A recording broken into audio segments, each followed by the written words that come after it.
அரசியல் அரங்கத்திற்கு வணக்கம். வணக்கம். இன்றைய தினம் பல்வேறு செய்திகள் வந்திருக்கு. அதில் முக்கியமான சில செய்திகளை மட்டும் பார்ப்போம். நேற்றைய தினம் சட்டமன்றத்தில் முதலமைச்சர் விஜய் அவர்கள் இந்த சைகையெல்லாம் காமிச்சாங்க.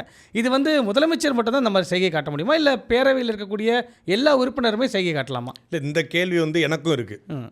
பொதுவாக மேடை அப்படிங்கிறது நம்ம என்ன வேணாலும் பேசலாம், நம்ம நினச்சதை பேசக்கூடிய ஒரு களம். ஒரு திமுக மேடை, அதிமுக மேடை, நாம் தமிழர் மேடை, இல்லை தாவேக்கா மேடை, இந்த மேடைகளில் எதிர்கட்சிகளை நோக்கி நம்ம என்ன வேணாலும் எழுப்பலாம். கண் அசைவுகளில், கையசைவுகளில் என்ன வேணாலும் பண்ணலாம். சட்டசபையில் இது போல் பண்ண முடியுமா அப்படிங்கிற ஒரு கேள்வி எல்லாருக்குமே இருந்துச்சு. சட்டசபைக்குள்ளேயும் இந்த மாதிரி பண்ணலாம் அப்படிங்கிறத முதலமைச்சர் விஜய் அவர்கள் செஞ்சு காட்டியிருக்காரு. ஒரு சரியாக ஒரு 15 வருஷத்துக்கு முன்னாடி சட்டசபைக்குள்ளே அப்படின்னு நாக்கை துருத்தி விஜயகாந்த் அவர்கள் காட்டினாங்க. கிட்டத்தட்ட வேட்டியை மடித்து கட்டி நாக்கை துருத்தி காட்டினாங்க. அது சட்டசபை மரபு மீறல் என்று கடுமையாக விமர்சிக்கப்பட்டுச்சு. சட்டசபைக்குள்ளே போய் நாக்கை துருத்தினாரையா, இப்படி துருத்தலாமாங்க அப்படின்னு. இப்போ சட்டசபைக்குள்ளே நாக்கை துருத்துவது தவறு அப்படின்னா அது ஒரு சைகை தானே, அப்படிங்கிறது சைகை தான். அப்போ இப்படி பண்ணுறது மட்டும் சரியா? என்ன சொல்ல வர்றாரு? அதில் என்ன சொல்ல வர்றாரு அப்படின்னா, இப்போ இதன் மூலமாக உங்களை முடிச்சிட்டேன், திமுகவும் முடிச்சிட்டேன், உங்கள் அப்பாவும் முடிச்சிட்டேன், திமுக கட்சியை முடிச்சிட்டேன் அப்படிங்கிறது தானே ஃபினிஷ்டு. இப்போ அவர் என்ன பண்ணார், கூட்டணி பேச்சுவார்த்தை முடிஞ்சிருச்சு அப்படின்னு சைகை கட்டாரு. இவர் குளத்தூரில் ஸ்டாலின் முடிச்சிட்டாருன்னு இவர் சைகை கட்டாரு. விஎஸ் பாபு இவர் என்ன சொல்றாரு, மொத்தமாக திமுக அப்படியே அதல பாதாளத்தை தள்ளிட்டேன் அப்படிங்கிறது சைகை. எல்லாருக்கும் புரியும், விஜய் அவர்கள் செஞ்சது இது எல்லாத்துக்கும் புரியும். இப்போ அதுக்கு பதிலாக அவங்க எதிர்த்தரப்பில் இருந்து இப்போ நீங்கள் இந்த மாதிரி செய்வது சரியென்றா, நாளைக்கு இன்னொருத்தர் யாரோ ஒருத்தர் அப்படின்னு சொன்னால் என்ன ஆகும்? ஆளுங்கட்சியை பார்த்தோ இல்லை யாரோ ஒருத்தரை பார்த்து அப்படின்னு சொன்னால், இப்போ இந்த சைகை சரி அப்படின்னா இது தவறு அப்படின்னா இதுவும் சரியாக தானே மாறும். எங்களுக்கு தெரியும் வடிவில் சொல்ல, எங்களுக்கு தெரியும் பொத்து அப்படி மாதிரி அது மாதிரி வாய்ஸ் ரைஸ் பண்ணும்போது இப்போ ஒரு ஆளுங்கட்சி தரப்போ, அமைச்சர் பெருமக்களோ, இல்லை எதிர்கட்சி தரப்போ, எதிர்கட்சி சட்டமன்ற உறுப்பினர்களோ, இல்லை அவை முன்னவரோ, இல்லை அவை சபாநாயகரோ, யாரோ ஒருத்தங்க ஒரு ஆக்ரோஷத்துலேயோ ஆவேசமாகவோ ஏதோ ஒரு டேட்டாவை எடுத்து பேசுகிறாங்க. அப்படி பேசும்போது அவையில் ஒருத்தர் சொன்னார்ல அப்படின்னு காட்டாங்கல்ல, அதை சபாநாயகர் அதை கண்டிச்சார். அது உண்மையிலே சபாநாயகர் கண்டித்து என்ன சொன்னாங்க அப்படின்னா, இது சமூக வலைதளங்களில் பரவுது, இனிமேல் நம்ம நேரலில் பண்ணிக்கிட்டு இருக்கிறோம், மக்கள் பார்த்துட்டு இருக்காங்க, அதனால் இனிமேல் இந்த மாதிரி சைகைகளை காட்டாதீங்க அப்படின்னு சொல்லியிருந்தாங்க. இப்போ நாளைக்கு முதலமைச்சர் அப்படி பண்ணிட்டார்ல, நாங்கள் ஒரு ஆக்ஷனை பண்ணிக்கிறோம் அப்படின்னு சொல்லி இந்த தரப்பு ஐஸ் ரைஸ் பண்ணாதீங்க ஆமாம் அப்படின்னு பேசுனாங்கன்னா, இது படத்தில் வந்தது தான், வடிவேல் பண்ண மாதிரி நாங்கள் பண்ணோம் அப்படின்னு ஆயிரும்ல. நீங்கள் உச்சசானத்தில் போய் இந்த விரலை கூட காட்டுவாங்களா ஆங்கில படங்களில், ஆமாம், அது போல் விரல் எடுத்து காட்டினாங்கன்னா அப்படின்னு காட்டுறாங்கன்னு வச்சுக்கோங்களேன், ஏதோ ஒன்று பண்ணுறாங்க அப்படின்னா அது அது ஏன் இப்படி காட்டினீங்கன்னா, அன்னைக்கு அப்படி காட்டும் போது நீங்கள் பண்ணிக்கோங்க ஆக்ஷன், டேக் ஓகே ஆக்ஷன் அப்படின்னு சொன்னீங்க, கட் இல்லை கேமரா ஆக்ஷனுங்கிற மாதிரி டேக் ஓகே அப்படின்னு சொல்லி சபாநாயகர் சொன்னீங்கல்ல. அதே போல் இன்றைக்கி நாங்கள் பாட்டும்போதும் அமைதியாக இருக்குன்னு கேட்பாங்கல்ல. நேற்று வெளிநடப்பு செஞ்சுட்டாங்க சில பேர். வெளிநடப்பு செய்யாமல் இருந்து பண்ணியிருந்தா எவ்வளவு அநாகரிகமாக மாறி இருக்கும். அப்போது நீங்கள் அங்கே போய் ஆக்ஷனை காட்டுறாரு, இங்கே ஒரு பணி நியமன விழா, அங்கே போயிட்டு அப்படிங்கிறாப்புல பணி நியமன ஆணை கொடுக்கும்போது. ஆமாம், இன்னும் இவிபிலேருந்து வெளியே வரவே இல்லை போல இருக்கு. அவர் ஷூட்டிங் மோட்லேயே இருக்கார் போல இருக்கு, முத்தம் கொடுத்துட்ருக்காப்புல. நீங்கள் கேட்பாங்க, அது குழந்தையாக கூட இருக்கலாம், இல்லை யாராக கூட இருக்கலாம். நீங்கள் ஒரு முதலமைச்சர், தமிழ்நாட்டினுடைய சீஃப் மினிஸ்டர், அந்த ரோலுக்கு ஒரு மதிப்பு இருக்குது. நீங்கள் சினிமாலேருந்து வந்திருக்கலாம், நீங்கள் எங்கேருந்து வந்துட்டு போங்க, வந்துட்டீங்கல்ல, இந்த இடத்துக்கு இருக்கிற மரியாதையை நீங்கள் தான் காப்பாற்றணும். இதுவரைக்கும் செய்தவர்கள் செய்யாததையும் புதிதாகவும் செய்து நீங்கள் ஒரு நிலைத்த பெயரை எடுக்கணும் விரும்புகிறீங்க. ஆனால் நீங்கள் பண்ணுறது என்ன, நான் ஒரு ஆக்ஷன் பண்ணிக்கிட்டுமா, அவங்க முன்னாடி பண்ணணும்னு ஆசைப்பட்டேன் அப்படின்னு சொல்கிறது அநாகரிகத்துடைய உச்சம். இதை ஒரு இந்த அறிவார்ந்த சமூக வலைதளங்களில், பொது ஊடகங்களில் கருத்துரைக்கக்கூடிய கருத்தாளர்கள், சோக்கால்டு முற்போக்குவாதிகள், நடுநிலைவாதிகள், அரசியல் விமர்சகர்கள், அப்புறம் பத்திரிகையாளர்கள், இவங்கெல்லாம் எந்த மாதிரி பார்க்குறாங்க அப்படின்னு தெரியல. மரியாதைக்குரிய ஐயா மணி அவர்கள் இது எப்படி பார்க்குறாரு? இப்போ நிறைய பேர் இருப்பாங்க. சமீர்னு ஒரு சபீர் அவர் இப்படி பார்க்குறாரு, இது சரியா, இது ஓகே, இது ஸ்வாக், இட்ஸ் ஸ்வாக் மேன் அப்படின்னா, நாளைக்கு ஸ்வாகை வேறு மாதிரி வேறத்தோ பண்ணா இப்போ நீங்கள் இன்றைக்கி ஓகே, இன்றைக்கி நாளைக்கு ஒருத்தர் ஜெயிச்சு உள்ளே போகிறாரு, இல்லை ஒரு இது இங்கே இருக்கக்கூடியவங்களே ஒரு கிட்டத்தட்ட 120 பேர் இந்த பக்கம்னா, அந்த பக்கம் ஒரு 114 பேர் இருக்காங்கல்ல, அதிமுக திமுக எல்லாம் சேர்த்து ஒரு 100 பேர் வச்சுக்கோங்க. அவங்களில் யாராவது ஒருத்தர் முதலமைச்சரை நோக்கியோ இல்லை அமைச்சர் பெருமக்களை நோக்கியோ ஏதோ ஒரு வார்த்தையை சொல்லிடுறாங்க, இல்லை வார்த்தை சொல்லாமல் ஒரு சைகை மொழி காட்டுறாங்க, அதற்கு எதிர் இதே பண்ண முடியாது. மரியாதைக்குரிய பள்ளிக்கல்வித்துறை அமைச்சர் திரு ராஜ்மோகன் அவர்கள் வந்து சபாநாயகர்கிட்ட ஒரு கோரிக்கை வைக்கிறார். எதிர் தரப்புல வந்து ஏய் அப்படின்னு சொல்லி எங்களை சொன்னாங்க, அந்த வார்த்தையை நீங்கள் அவை குறிப்பிலிருந்து நீக்க வேணுங்கிறாரு. இப்போ ஏங்கிற வார்த்தையெல்லாம் அவை குறிப்பில் ஏறுமா? இல்லை, ஏங்கிற வார்த்தையை அவை குறிப்பில் இப்படி ஏற்ற முடியும். சரி, ஏங்கிற வார்த்தையை அவை குறிப்பில் ஏற்றக்கூடாதுன்னு சொல்கிறாரு, அது ஏறாதுங்கிறது வேறு விஷயம். ஏங்கிறது ஒரு ஒருமை சொல்லாக, ஒரு இழிவுபடுத்தக்கூடிய சொல்லாக, ஒரு என்ன சொல்கிறது, நக்கல் நையாண்டிய சொல்லாக, ஒரு ஆவேசமான சொல்லாக அது பார்க்கப்படுது. அப்படின்னா நீங்கள் சைகை மொழியோடு உங்களை முடிச்சிட்டேன், உங்கள் கட்சியவே சோழியை முடிச்சிட்டேன், உங்கள் அப்பாவை தோக்கடிச்சிட்டேன் அப்படின்னா அப்பா பையன் கதையை சொல்லி உங்கள் அப்பா எங்கே அப்படின்னு சொல்கிறது, இது ஏளனப்படுத்தக்கூடிய இழிவுபடுத்தக்கூடிய ஒரு சைகை மொழியாகவும் சரி வார்த்தையாகவும் சரி மிகப்பெரிய மரபு மீறல். அந்த அவைக்கான அவமதிப்பை வந்து விஜய் அவர்கள் செஞ்சுருக்காரு அப்படிங்கிறதான் பொதுவான படித்த பண்பட்ட சமூக மக்களுடைய கருத்தாக இருக்குது. இப்போ நிறைய பேர் வந்து சமூக வலைதளங்களில் எழுத முடியாமல் கொந்தளிக்கிறாங்க, சில பேர் கொந்தளித்து எழுதுகிறாங்க. இது வந்து மிக தவறானது, இது வன்மையாக கண்டிக்கத்தக்கது அப்படின்னு. ஏன்னா நம்ம இதை சாதாரண சைகையாக கடந்து போயிட முடியாது. இந்த சைகை மூலியமாக தானே ஈவ்டீசிங்லாம் நடக்குது இந்த நாட்டில். நீங்கள் வந்து இது ஒரு முதலமைச்சர் செய்யக்கூடாது. இது வந்து முதலமைச்சர் இல்லை, சட்டமன்ற உறுப்பினர்கள் யாருமே பண்ணக்கூடாது. இவர் செய்து கூட நாளைக்கு செய்ய ஆரம்பித்தா என்ன ஆகும்? சட்டமன்றம் வந்து சர்காஸ்டிக் மன்றமாக மாறிடும். அது புரியுதா உங்களுக்கு? அது மிக மிக தரந்தாழ்ந்து போயிடும். நாளைக்கு ஒவ்வொருத்தரும் ஆரம்பிப்பாங்க அவங்கவுங்க வீட்டு. இப்போ நீங்கள் பாருங்கள், நீங்கள் அவர் ஒரு கதை சொல்ல, குட்டி கதை சொல்ல, குட்டி கதை வந்து குட்டி போட்டு கூட பல குட்டி கதை ஆயிடுச்சு. குட்டி கதையாக மாறிக்கொண்டிருக்கிறது, பல குட்டிகளோட கதையாக மாறிட்டு இருக்குது. அடுத்ததாக இதே முதலமைச்சர் நேற்று பேசும்போது என்ன சொல்கிறாரு அப்படின்னா, ஈழத்தமிழர்களுக்காக நாங்கள் நிறைய போராட்டங்களை முன்னெடுத்துருக்கிறோம், எங்களுடைய விஜய் ரசிகர் மக்கள் இயக்கம் இருக்கு இல்லையா, அது வந்து நலத்திட்ட உதவிகள்லாம் கொடுத்துருக்கு அப்படின்னாரு. அது வந்து ரொம்ப விமர்சனமாக பார்க்க. போரை தடுப்பதற்காக முத்துக்குமார் தீக்குளிச்சு சாகும்போது பக்கத்தில் உட்காந்து பெட்ரோல் வாங்கி கொடுத்தது இவர் தான். அந்த ஈழத்தில் போரை தடுப்பதற்காக இங்கே பல்வேறு அப்துல் ரகுப் போன்ற 18 பேர்கள் துயிலுக்கும்போது அவங்களுக்கெல்லாம் வந்து அவங்க பேசி உசுப்பேற்றி உணர்வு தீயை பற்ற வைத்தது இவர் தான். 2009 போர் நடக்கும்போது ராமேஸ்வரத்தில் நடந்த ஐயா பாரதிராஜா தலைமையில் நடந்த அந்த மிகப்பெரிய ஆர்ப்பாட்டத்தில் போய் ஈழத்திலே குண்டு வெடித்தால் எப்படி வெடிக்கும், ஒவ்வொரு குண்டும் பனைமரத்துக்கு ஒவ்வொரு கீழே பனைமரம் விழுந்தால் எந்த அளவுக்கு துளைக்குமோ அந்த அளவுக்கு துளைத்து விளைக்கும், ஒரு குண்டு வெடித்தால் தரையில் விழுந்தால் தண்ணீர் பீச்சு அடிக்கும், என் உறவுகளை தலையில் விழுந்தால் என்ன பீச்சு அடிக்கும் என்பதை கற்பனை செய்து பாருங்கள் என்று பேசியவர் இவர் தான். ஆமாம், இத்தாலியில் பிறந்த சோனியா காந்தி அன்னையாகலாம், குஜராத்தில் பிறந்த காந்தி மாமாவாகலாம், என் சொந்த ரத்தம் பிரபாகரன் எனக்கு அண்ணாக கூடாதா அப்படின்னு கேட்டு உணர்ச்சிதியை பற்ற வச்சு தமிழில் போராட்டத்தை வந்து சாகாமல் வச்சுருந்தது இவர் தான். ஆமாம், இவர் தான். அகதிகள் முகாம்களை இழுத்து மூட சொல்லி, சிறப்பு முகாம்களை இழுத்து மூட சொல்லி பல்வேறு போராட்டங்கள் நடத்தி தொடர்ச்சியாக 3 முறை குண்ட சட்டத்தில் கைது செய்யப்பட்டு ஓராண்டுகள் சிறையில் இருந்ததும் இவர் தான். ஆமாம், விழுந்த புலிக்கொடியை தூக்கிட்டு வந்து புலிக்கொடி கீழே விழாதுன்னு சொல்லி தமிழ்நாடு முழுக்கல்ல உலகம் முழுமைக்கும் அந்த புலிக்கொடியை பறக்க வச்சது இவர் தான். தடை செய்யப்பட்ட இயக்கத்துறை தலைவர் என்று தெரிந்திருந்தோம், அந்த தலைவரே தலைவராக மாற்றி அந்த தலைவரை தமிழ்நாடு முழுக்க 15 வருஷத்தில் கொண்டு போய் சேர்த்து இவர் தடை செய்யப்பட்ட இயக்கத்தின் தலைவன் அல்ல, என் தலைவன், என் இனத்தின் தலைவன், ஒரே தலைவன், தமிழ் தேசியத்தின் தலைவன் என்று நிரூபிக்கிறது இவர் தான்.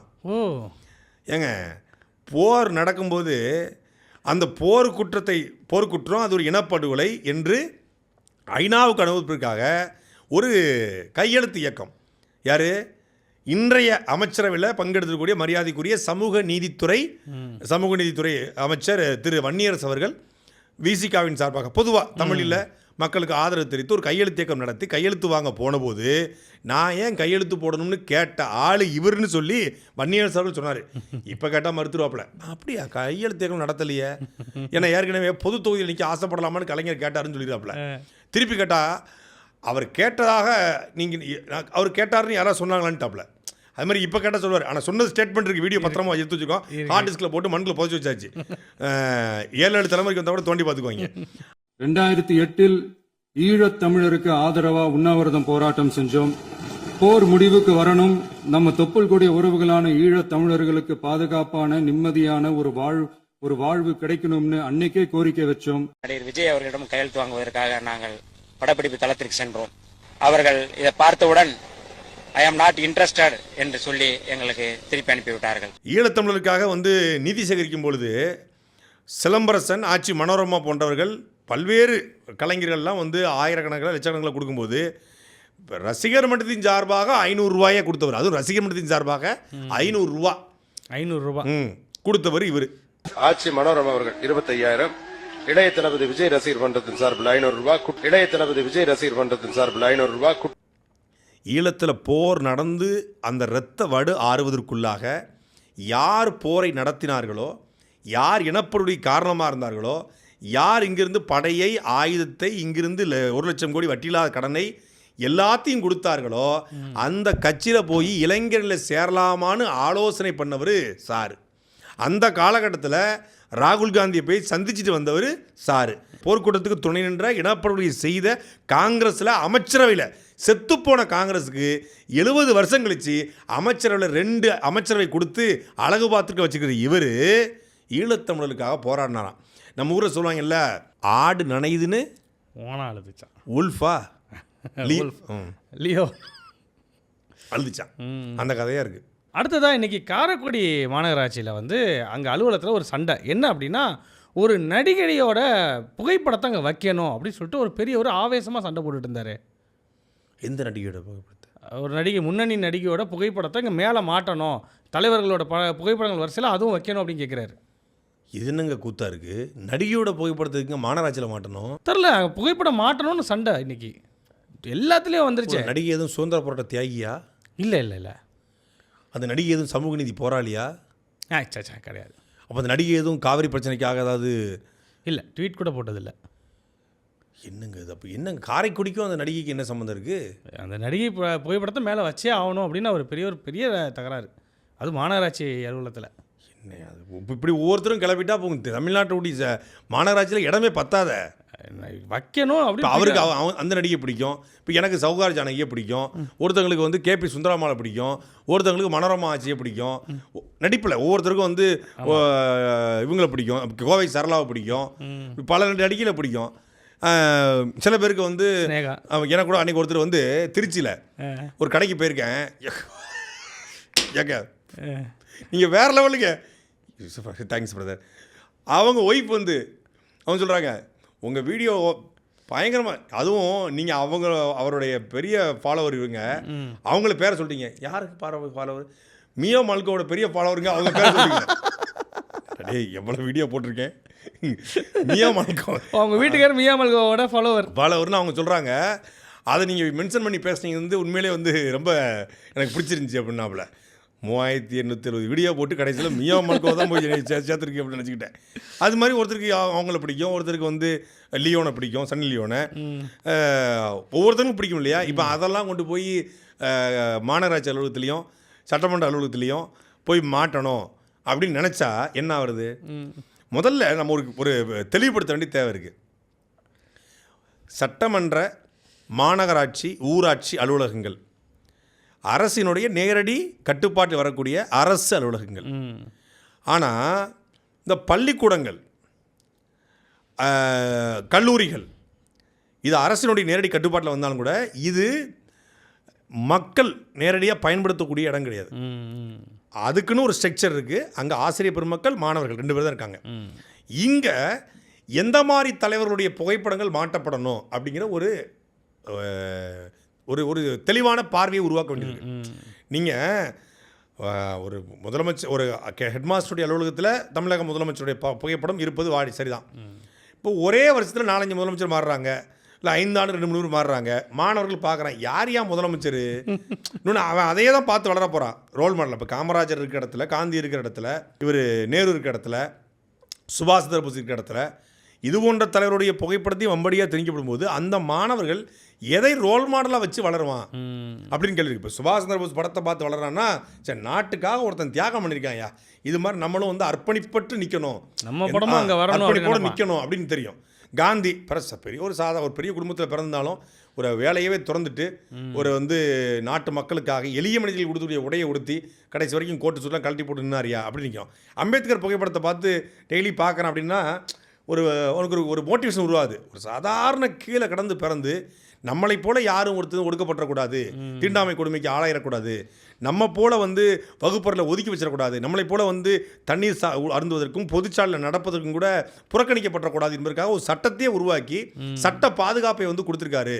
இந்தியாவுடைய பல கோடி மக்கள் நீங்கள் நிமிர்ந்து நிற்கிறாங்கன்னா அதுக்கு வந்து அம்பேத்கர் காரணம். பிற்படுத்தப்பட்ட மக்கள் நீங்கள் வந்து தாசில்தாராக ஐஏஎஸ் ஐபிஎஸ் அதிகாரியாக வந்து படித்து மேலே ஏறி வராங்க அப்படின்னா, ஓபிசி சமூகம் வந்து படிச்சிருக்கு அப்படின்னா அதுக்கு அம்பேத்கர் கொடுத்த சட்ட பாதுகாப்பு காரணம் அப்படிங்கிறது தெரிய வருது.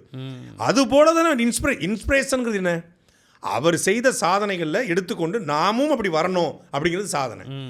நீங்கள் இவரை பார்க்கும்போது என்ன தோணும்? இவர் முதலமைச்சர் தான், அதில் மாற்றுக்கிறது கிடையாது.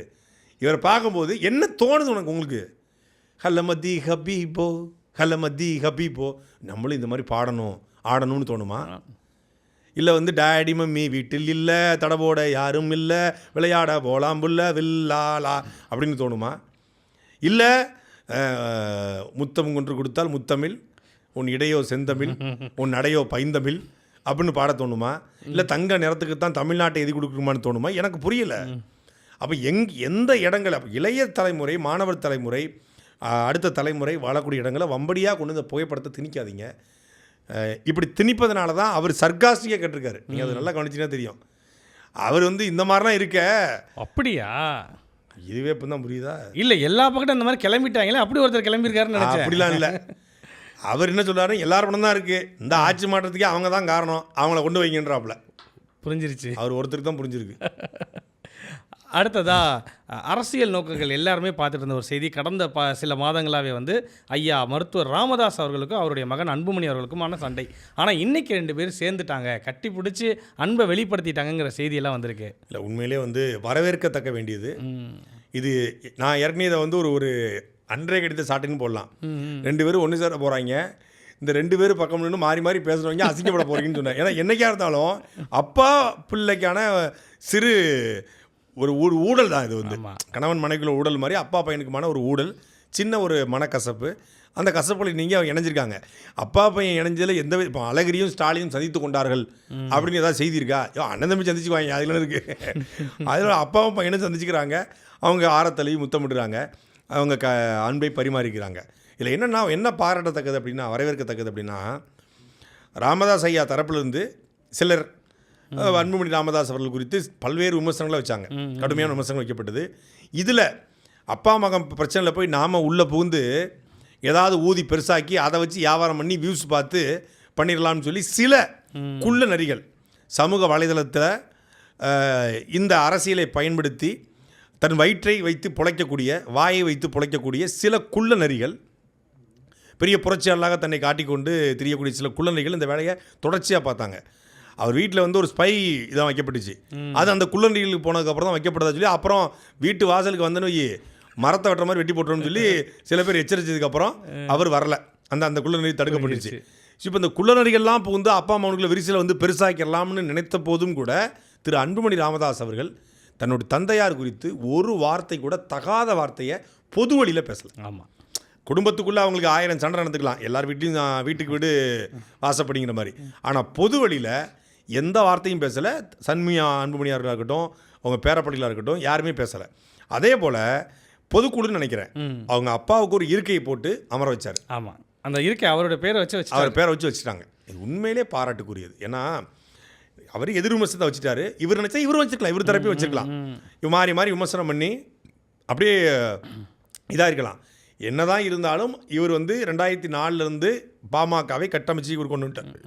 இவர் கட்டமைக்கணுங்கிறதுக்காக தான் அவரும் இவரை உருவாக்கினார், மத்திய அமைச்சராக்கினார், இளைஞரணி கட்சியினுடைய தலைவர் எல்லாத்தையும் கொடுத்தாரு. ஏதோ ஒரு சூழ்நிலை, ஏதோ ஒன்று, இப்போ பெரிய மனிதர்கள் தானே, ஏதோ ஒரு சூழ்நிலை அவங்க வந்து விமர்சனம் ஆயிடுது, பிரிவு ஏற்பட்டு ஜென்ரேஷன் கேப் வரும்போது அந்த பிரச்சனை 4 பேர் 4 விதமாக பேசுவான், எல்லாம் பண்ணுவான். இப்போ என்ன கொடுமைன்னா 2 பேரும் இணைஞ்சிட்டாங்க. ஆனால் இவங்க தரப்புலேருந்து பெருசாக அவங்கள பேசலை, ஆனால் அவங்க தரப்புலேருந்து பேசுனாங்கல்ல அவங்களோட ஐயோ இன்னும் சேர்ந்துட்டாங்க அப்படிங்கிற மாதிரி இருக்கும். பட் இந்த விமர்சனங்கள்லாம் கடந்து அன்புமணி அவர்களுடைய அந்த உறுதித்தன்மையும் தன் தந்தையின் மீதான அன்பும் அவர் மீதான ஒரு பெருமதிப்பும் பொது வழியில் விட்டு கொடுக்காமல் இருந்தார். இது எப்போதுமே எந்த குற்றச்சாட்டு உங்கள் மீது வைக்கப்படுகிறதோ அந்த குற்றச்சாட்டை நிரூபிக்கும் வகையில் நீங்கள் நடந்து கொண்டால் மட்டும்தான் அந்த குற்றச்சாட்டு உறுதி செய்யப்படும். ம். அவன் என்னைய கொல்ல பார்த்தான் அப்படின்னு ஒருத்தவங்க மேலே பொய் குற்றச்சாட்டு வச்சிடறான். இப்போ நானே சொல்கிறேன், இந்த மகிழன் வந்து நான் தூங்கிட்டு இருக்கும்போது தலைனை வச்சு நீ அமுக்க பார்த்தாரு சாட்டை ஆஃபீஸில் வச்சு அப்படின்னு நான் சொல்கிறேன் பொதுவெளியில் அப்படின்னு உங்களை வம்படியே வெளியேற்றுறேன். நீங்கள் வெளியே போயிட்டு நான் செய்யாமலே செஞ்சேன்னு சொல்ல நாளைக்கு வர்றா நீ பைக்கில் தானே வருவேன் அப்படின்னு பிளான் பண்ணிங்கன்னா அப்போ என்ன ஆயிரும், பார்த்தியா இவன் பைக்கில் வரும்போதே ஆளை வச்சு தூக்கணும்னு முயற்சி பண்ணி செஞ்சிருப்பான், அப்போ ஆஃபீஸில் செஞ்சிருப்பான்னு ஆயிரும். நான் வச்ச குற்றச்சாட்டுக்கு நீங்கள் என்ன பண்ணணும், நான் நல்லா உனக்கு உண்மையாக இருந்தேன் அன்னை பொய்யான குற்றச்சாட்டு வச்சுட்டேன் நல்லா இருந்துட்டு போ, ஒரு நாள் நீ புரிஞ்சுக்குவேன்னு நினச்சிங்கன்னா நானா திருந்தி தப்பு பண்ணிட்டோம் தப்பான நம்ம குற்றச்சாட்டை வச்சுட்டோம்னு சொல்லி திருந்துக்கான வாய்ப்பு இருக்குது. இப்போ அந்த வாய்ப்பே கொடுக்காம என்னையவே சொல்லிட்டல நீ வாசப்படி தாண்டா பார்ப்போம் அப்படின்னு நின்னீங்கன்னா அப்போ நான் சொன்ன பொய் உண்மையாக்கப்படும். கண்டிப்பாக. அப்போ அந்த உண்மை என்று நிரூபிப்பதற்கு நாங்கள் சொன்னது பொய் நிரூபிப்பதற்கு நீங்கள் உண்மையாக இருந்து காட்டணும். அதுதான் எல்லாத்துக்குமானது. இது வந்து கணவனுக்கும் பொருந்தும், மனைவிக்கும் பொருந்தும், மகனுக்கும் பொருந்தும், அப்பாவுக்கும் பொருந்தும், நண்பனுக்கும் பொருந்தும், தொழில்முறை பார்ட்னருக்கும் பொருந்தும், வேலையாளுக்கும் பொருந்தும், முதலாளிக்கும் பொருந்தும். அப்போ நம்ம மேலே ஒரு பொய்யான குற்றச்சாட்டு வைக்கப்படுது அப்படின்னா அந்த குற்றச்சாட்டு பொய்யான நிரூபிக்க நாம் உண்மையாக வாழ்ந்து காட்டணும். அது மட்டும்தான் ஒரே ஒரு தீர்வை தவிர அதில் அன்புமணி ராமதாஸ் அவர்கள் உண்மையாக இருந்து காட்டியதால் தன் தந்தை மீது எந்த விமர்சனம் வைக்காமல் இருந்தனால தான் இந்த இணைப்பு சாத்தியப்பட்டிருக்கு. உண்மையிலே அவங்க இணைஞ்சு தான் பணி செய்யணும். ஐயா ராமதாஸ் அவர்களுடைய சமூக நீதி பணியை அர்ப்பணிப்பை, அவருடைய சமூக நீதி பங்களிப்பை, தமிழ் சமூகங்களை ஒருங்கிணைக்கக்கூடிய பங்களிப்பை, குறிப்பாக பாட்டாளி சமூக கூடிய வன்னியர் சமூக மக்களுடைய ஒருங்கிணைப்பை ஒருபோதும் கொச்சைப்படுத்த முடியாது. அவர் வந்து நிறைய ஒரு போராட்டங்களை பண்ணியிருக்காரு. அவரும் இவரும் இணைந்து ஒரு தமிழ் சமூகங்களுக்கான நல்ல அரசியலை முன்னெடுக்கணும் அப்படிங்கிறதான் பொதுவான பார்வை. நீர் அடித்து நீர் விலகாது அப்படிங்கிறதுக்கான எடுத்துக்காட்டு இந்த சம்பவம் தான். ஆமாம் ஆமாம்.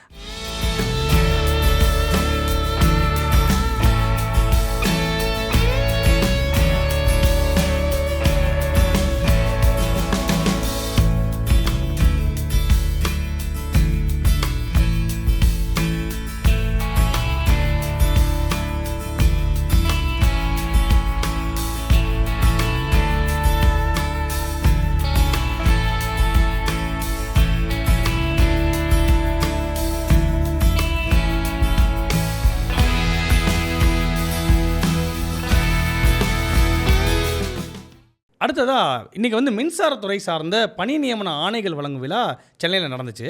அந்த நிகழ்வில் பணி நியமன ஆணையை முதலமைச்சர் தன்னுடைய கையாலே கொடுத்தாரு அப்படிங்கிற செய்திகள் பரபரப்பாக பேசப்பட்டு வருது. இல்லை, எப்போதெல்லாம் இந்த ஆட்சியின் மீதான விமர்சனம் வருகிறதோ அப்போதெல்லாம் வந்து முதலமைச்சரை வைத்து இது போல் ஒரு ஸ்டண்ட் நிகழ்த்தப்படுகிறது. நேற்று பரபரப்பாக தமிழக சட்டசபையில் முதலமைச்சர் விஜய் அவர்கள் வந்து பேசிய பேச்சுகள் சமூக வலைதளங்களில் பல்வேறு தரப்பால் கடுமையான விமர்சனத்துக்கு உட்படுத்தப்படுகிறது. பொது சமூகம், அதாவது ஒரு அறிவார்ந்த பொது சமூகம், இந்த அரசியலை நல்ல அரசியலாக பார்க்கக்கூடிய ஒரு சமூகம் எல்லாருமே என்ன இப்படி விஜய் பேசிட்டாரு, என்ன இப்படி விஜய் பண்ணிட்டாரு, அவர் ஒரு கண்ணியமாக நடந்திருக்க வேண்டாமா, இவ்வளோ நாள் அமைதியாக இருந்தாருன்னு நினச்சோம், சரி பேசட்டும்னு எல்லாம் ஆசைப்பட்டோம், நான் இப்படியா பேசுறது, இப்படியா நடந்து கொள்வது, தமிழக சட்டசபையின் மாண்பை குலைச்சிட்டாரே அப்படின்னு நெகட்டிவ் வருது. ஸோ இந்த நெகட்டிவ் வர்ற சமயத்தில் சட்டுன்னு பார்த்தீங்கன்னா செப்டம்பர் 15 முதல் தாய்மாமன் தங்க மோதிரம் திட்டத்தை முதலமைச்சர் விஜய் அறிவிக்கிறார். 783 கோடி ஒதுக்குறாருன்னு வருது. செப்டம்பருக்கு எவ்வளோ நாள் இருக்குது? ஜூலை, ஆகஸ்ட், 3 மாதம் இருக்கு. திருச்செந்தூரில் சாமி கும்பிட ஒருத்தன் திருநெல்வேலியே குனிஞ்சானா.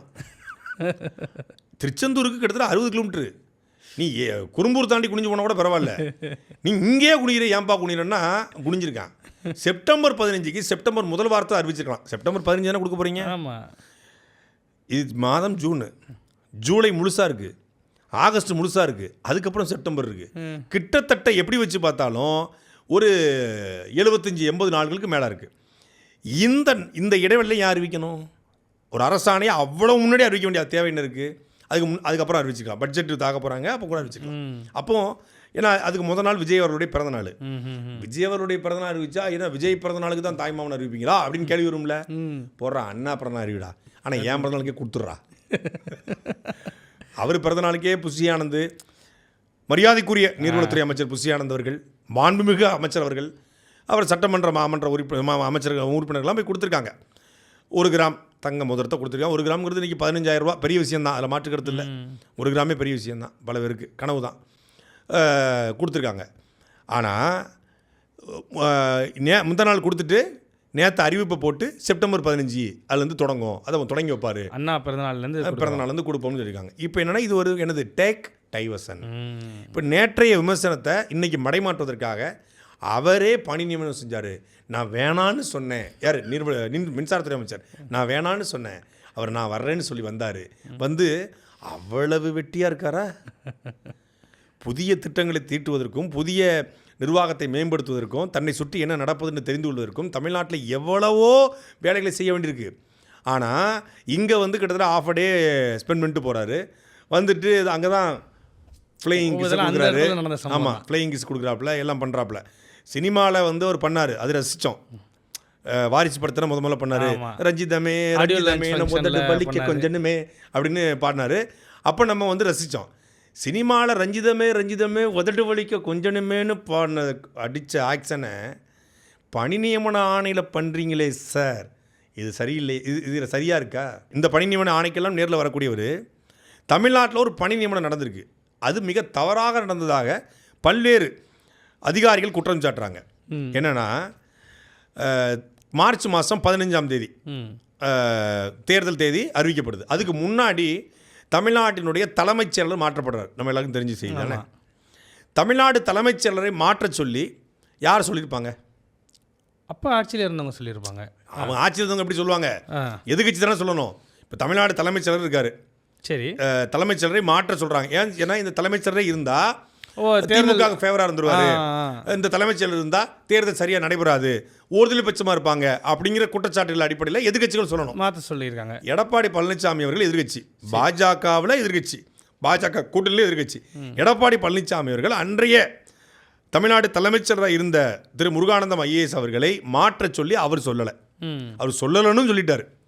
சரி, தமிழ்நாட்டிலிருந்து அன்றைய எதிர்க்கட்சி இன்னொரு கட்சியாக இருக்கக்கூடிய தாவேகா தலைமைச் செயலர் இருந்தால் எங்களுக்கு வந்து தேர்தல் அணுகுவது எங்களுக்கு வந்து கடினமாக இருக்கும், ஏன்னா இவர் வந்து ஆளுங்கட்சிக்கு ஃபேவராக இருந்துருவாரோ அப்படிங்கிற டவுட் இருக்குது அப்படின்னு அவங்க சொல்லியிருக்கணும்ல, அவங்களும் சொல்லலை. திரு ஆதவர்ஜுனா அவர்கள் தமிழ்நாடு தேர்தல் அதிகாரியை பார்த்து, தேர்தல் நடத்தும் அதிகாரி, அதாவது சிஇஓன்னு சொல்லுவாங்க, சீஃப் எலக்ட்ரல் ஆஃபீஸர், அந்த சீஃப் எலக்ட்ரல் ஆஃபீஸரை பார்த்து ஒரு கடிதம் கொடுக்குறாரு. என்ன கடிதம் அப்படின்னா, சென்னை மாநகர ஆணையரை மாற்றணும்னு கடிதம் கொடுக்குறாரு.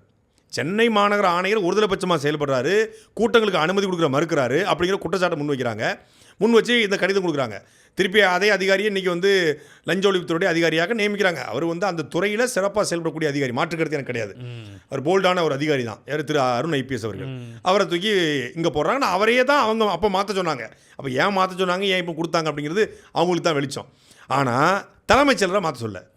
சரி, நாம் தமிழர் கட்சி போய் ஒரு மனு கொடுத்துருக்கோம்ல, எதிர்கட்சியாக கூடிய நாம் தமிழர் கட்சி கொடுத்துருக்கணும், எங்களுக்கு வந்து இந்த அதிகாரி வேணாம் அப்படின்னு. நாம் தமிழர் கட்சி தான் அனுப்பலை.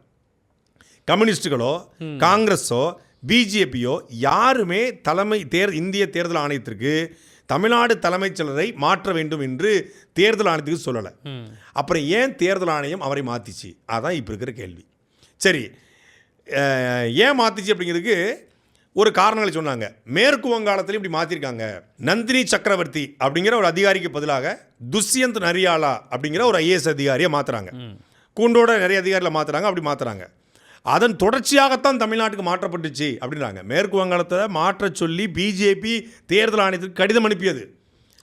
மம்தா பானர்ஜிக்கு ஆதரவாக இந்த நந்தினி சக்கரவர்த்தி செயல்படுகிறான்னு சொல்லி பிஜேபி சொல்லிச்சு. எதிர்கட்சியாக இருக்குது பிஜேபி, இன்றைக்கி பிஜேபி ஆளுங்கட்சியாக வந்துருச்சு. அதனால் துஷ்யந்த் நரிவாலாவை மாற்றுறாங்க. இங்கே எதிர்கட்சிகள் சொல்லலையே, எடப்பாடி பழனிசாமியோ தாவேகாவோ நாம் தமிழரோ சொல்லலை. சொல்லாமல் ஏன் மாற்றப்பட்டுச்சுன்னா, கேரளாவுடைய சீஃப் எலக்ட்ரல் ஆஃபீஸர், அதே போல் ஹைதராபாத் சீஃப் எலக்ட்ரல் ஆஃபீஸர், தமிழ்நாட்டில் கூடிய சீஃப் எலக்ட்ரல் ஆஃபீஸர், இவங்க இந்திய தேர்தல் ஆணையத்திற்கு எலெக்ஷன் கமிஷனர் இருக்காரு. எலெக்ஷன் கமிஷனர் வேறு, இந்த சிஇஓ வேறு. எலெக்ஷன் கமிஷனருக்கு அவர் தேர்தல் ஆணையர், தேர்தல் நடத்தும் அதிகாரி, அவங்களுக்கு புகார் அனுப்புகிறாங்க. யாரை? தலைமைச் செயலராக மாற்றணும்னு. அப்படி ஹைதராபாத்திலிருந்து இந்திய தேர்தல் ஆணையத்துக்கு தமிழ்நாடு தலைமைச் செயலரை மாற்றணும்னு சொல்லும் பொழுது ஹைதராபாத்தில் திரு சாய்குமார் ஐஏஎஸ் இருக்கார். சாய்குமார் ஐஏஎஸ் ஹைதராபாத்தை பூர்வீகமாக கொண்டவர், அவால்ஸ் ஹைதராபாத்தை பூர்வீகமாக கொண்டவர், அவர் வர்றாரு. சரி, தேர்தல் முடிஞ்சிருச்சுல. தேர்தல் ஆணையத்தால் நியமிக்கப்பட்ட தலைமைச் செயலாளர் திரு சாய்குமார் ஐஏஎஸ் அவர்கள் தமிழ்நாட்டில் எடப்பாடி பழனிசாமி அவர்கள் இருக்கும்போது முதலமைச்சராக அந்த காலத்திலே வந்து மின்சாரத்துறை செயலராக தமிழ்நாட்டில் பயணித்தவர். இப்போ வந்து தமிழ்நாட்டின் தலைமைச் செயலராக இந்த மார்ச் மாதம் தொடங்கி மார்ச், ஏப்ரல், மே, ஜூன் தொடர்றார். 3 மாதமாக தொடர்றாரு வச்சுக்கோங்க. இந்த தலைமைச் செயலர் தேர்தல் முடிஞ்ச பிறகும் ஏன் தொடர்றாரு? பல்வேறு அதிகாரிகளை மாற்றினாங்க. டிஜிபியை மாற்றுறாங்க. யார்? மரியாதைக்குரிய தமிழ்நாடு முதலமைச்சர் இங்கே இருக்கக்கூடிய டிஜிபியை மாற்றுறாங்க. சங்கர் ஜிவால் ஒரு ஏற்கனவே டிஜிபியாக இருந்தவர். அவர் தீயணைப்புத்துறையுடைய டிஜிபியாக இருக்கார். அவரை மாற்ற சொல்லி உடனடியாக பதவி, அதாவது ராஜினாமா பண்ண சொல்லி உத்தரவு வருது. அவரும் ராஜினாமா பண்ணிட்டு போகிறாரு. ஏன்னா 60 வயசுக்கு மேலே உள்ளவங்க வந்து இருக்கக்கூடாது அப்படிங்கிற உத்தரவை ஒரு சாய்குமார் ஐஏஎஸ் வந்து ஓரலாக பிறப்பிக்கிறாரு. அந்த அடிப்படையில் அவர் போகிறாரு. இப்படி இவங்கெல்லாம் போகும்போது தமிழ்நாட்டில் கலெக்டர், ஐஏஎஸ் அதிகாரிகள் நிறைய பேர் மாற்றப்படுறாங்க. செக்ரட்டரியேட்டில் முழுசாக மாற்றம் அடையுது. ஐபிஎஸ் அதிகாரிகள் முழுசாக மாற்றம் அடைகிறாங்க. ஆட்சிக்கு வந்த 15 நாளில் பார்த்தீங்கன்னா வந்திருக்கும் உங்களுக்கு. ஜியோ வந்துட்டே இருக்கு. ஒரு 10 ஜியோ போட்டாங்க.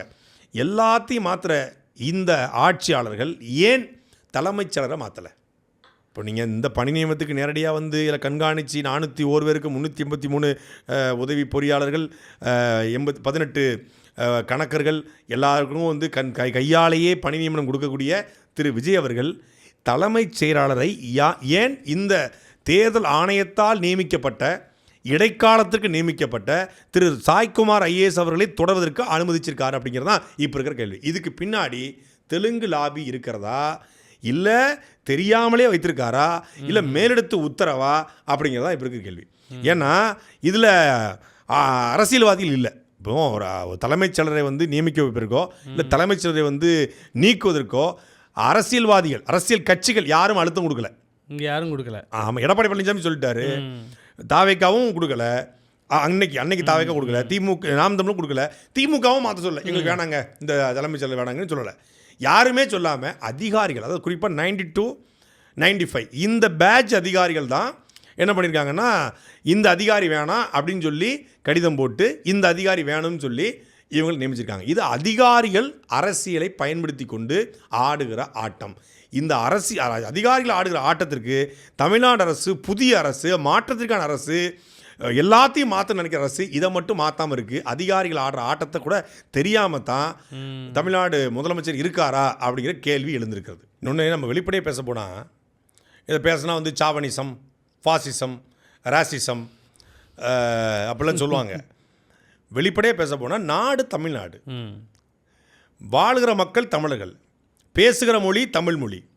நீங்கள் வந்து இந்தியா என்பது ஒரு செக்குலர் ஸ்டேட்டாக இருக்கட்டும், இந்தியா முழுக்க ஐஏஎஸுக்கான எல்லா அந்தஸ்து இருக்குது, யார் வேணாலும் எங்கே வேணாலும் பண்ணி செய்யலாம், எல்லாம் இருக்கட்டும். ஆனால் என் மாநிலத்தினுடைய மொழி பிரச்சனை, என் மாநிலத்தினுடைய நீர் பிரச்சனை, என் மாநில மக்களுடைய பண்பாட்டு பிரச்சனை, கலாச்சார பிரச்சனை, நாளைக்கு ஜல்லிக்கட்டு போல் ஏதோ ஒரு இஷ்யூ வருது அப்படின்னா, இல்லை என்னுடைய கீழடி ஆராய்ச்சி குறித்து, என்னுடைய ஆதிச்சநல்லூர் ஆராய்ச்சி குறித்து உணர்வுபூர்வமாக சோழர்கள் குறித்து, பாண்டியர்கள் குறித்து,